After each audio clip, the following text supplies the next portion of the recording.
understanding the phrase, whoops, in English. Hello everyone, and welcome back to our channel.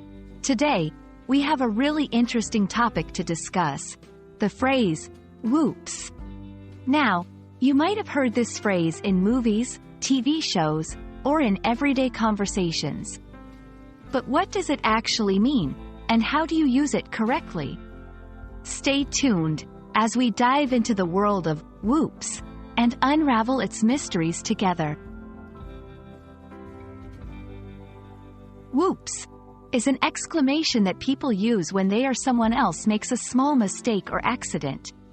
It's a way to acknowledge that something went wrong, but it's not used for serious mistakes. For example, if you drop a pen or bump into something, you might say, whoops. It's often used to lighten the mood and show that you realize you've made a mistake, but it's not a big deal.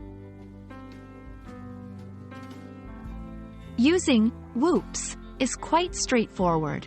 Here are some guidelines. 1. Small mistakes. Use whoops when you or someone else makes a minor error. 2. Accidents.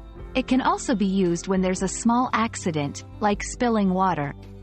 3. Lightening the mood. Whoops helps to make the situation less serious. 4. Quick reaction. Usually, whoops is said right after the mistake happens. 5. With a smile. Often, whoops is accompanied by a slight smile or chuckle. Let's go through some examples to see how whoops is used in sentences. 1. Dropping something. Whoops. I didn't mean to drop that. 2. Forgetting something. Whoops. I forgot to bring my keys.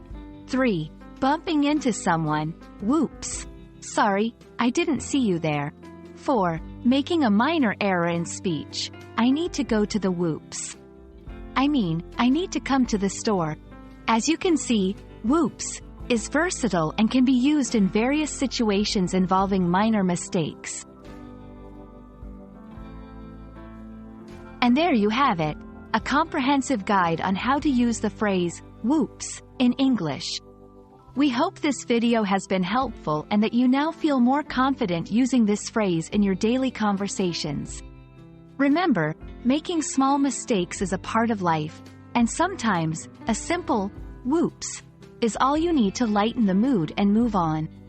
Thanks for watching, and don't forget to like and subscribe for more English learning content. See you next time.